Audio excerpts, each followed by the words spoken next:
And then, like, New Order, Joy Division, The Cure, those were all really big influences. And then also a lot of metal stuff, Metallica. Metallica was the first concert I ever saw, so that was like such a huge experience for me. And to this day, I love Metallica. I know a lot of people are like, "What?" I'll be honest about who I like. I don't care. I have nothing to hide. Right. I like Alanis Morissette too. So there you go. Hey, Fleet Feet on her first record. What, you can't beat that. Yeah, I like a lot of different things, and I don't apologize for it. So there you have it. Yeah, yeah, Metallica, big influence. I love AC/DC, just because it's just so meat and potatoes. And your cover on that tribute was awesome too. Thanks, yeah. And to be able to do that was fun, Dirty Deeds, classic track. So, I mean, that's kind of, if you think about 60 Volt, I mean, I would say too, later on, bands outside of the industrial genre that really influenced me, like Alice in Chains.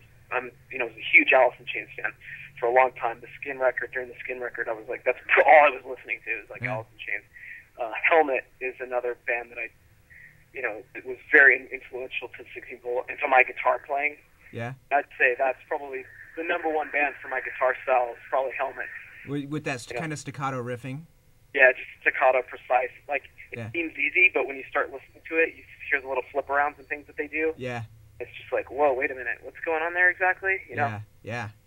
So I just love that stuff so much, the precision of it and the tightness of it and the gate, this heavy gate, right? Heavy gated sound. So if you mash all that together, that's kind of like I feel like what I do, Right. How does it feel when people come up to you and say, your music is one of the reasons that I got into music, that I started playing music, or that I wanted to play music?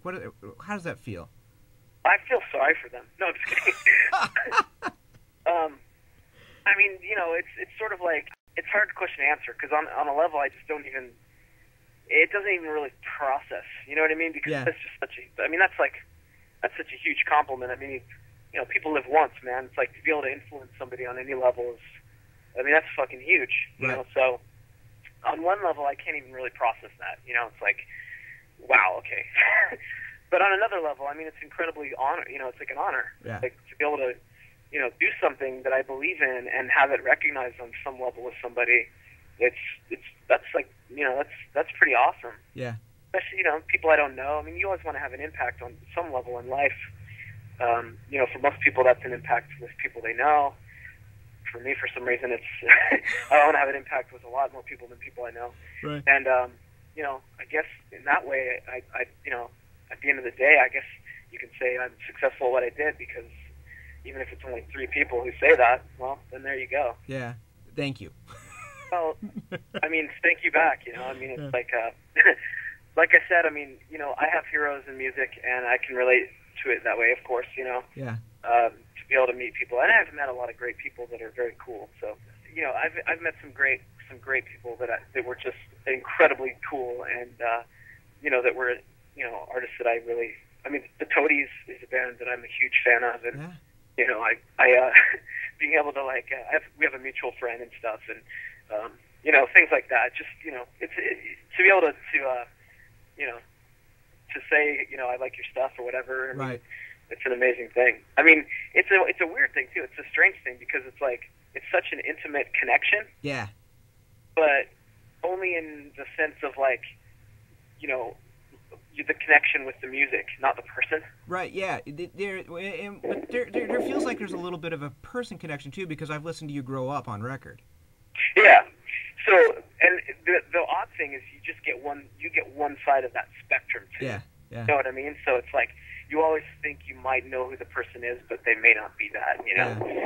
So there's always this sort of like difference. So the tour with ChemLab. Yes. Exciting. Very cool. Yeah, really. I'm just about done with you here. I got one more question that I want to ask you. I ask this of everybody, and this is kind of an esoteric question here, but what do you think is important for people to know about 16 Volt, Eric Powell, something that's on your mind? What do you think is important for you to get across to people, to an audience that'll be listening and reading this? Wow, that's a pretty big question. Mm-hmm. It depends on what level you're asking. Is there some sort of universal, like, bigger than what we're talking about message? I mean, I guess I would just say, life's short. Do the best you can, be good to people, that kind of stuff. Right. Yeah, no, it's not a bigger than life question. It's just, I always feel like people never give artists the opportunity to say what they have to say.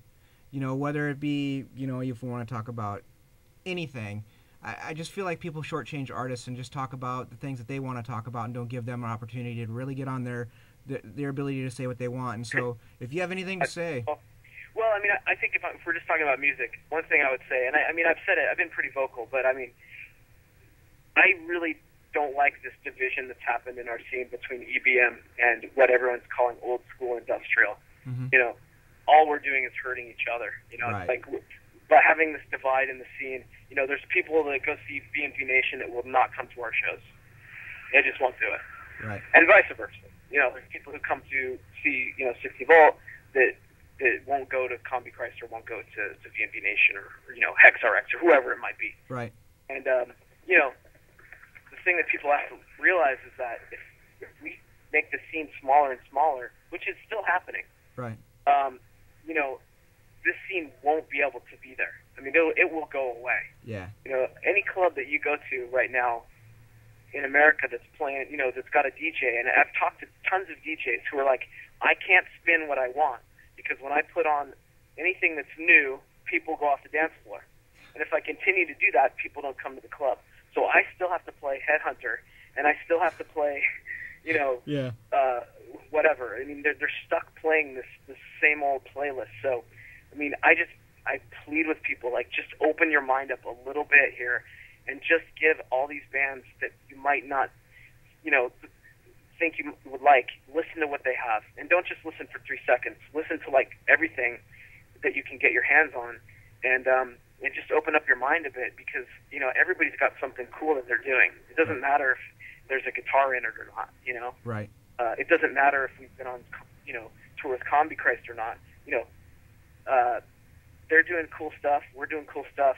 And we should all, it sounds pretty, I kind of sound like I'm a peace activist here, and I'm not.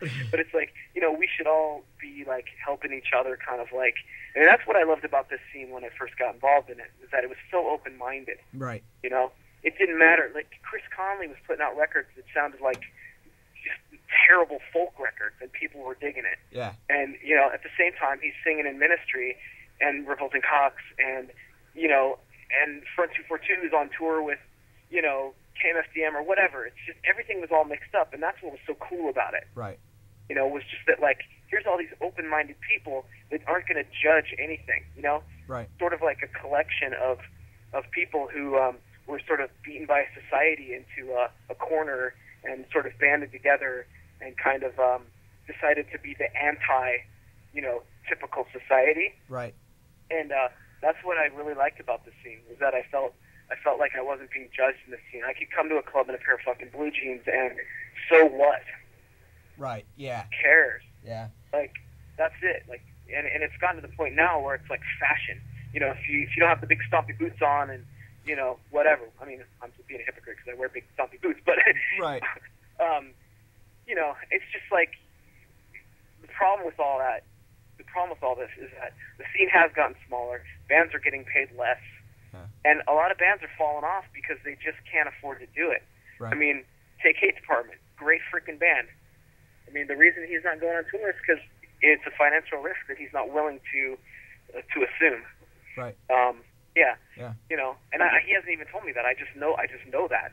I mean, we a good example is we're playing a club in New Orleans called Howlin' Wolf, and the promoter called me yesterday and wanted to move us into they have 2 rooms at the Howlin' Wolf, and we were originally booked in the big room, which is a 500 capacity, and they have another room there that's 100 capacity, and she asked if it would be okay to move it into the smaller room.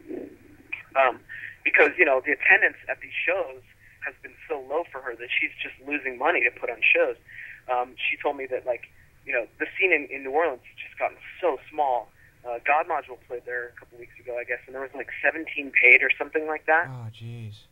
And I mean, God Module's a great fucking band. Yeah. I mean, Yeah. And there's people in the scene who aren't going to their show just because of some stipulation they have in their fashion contract that states that they can't go see them. And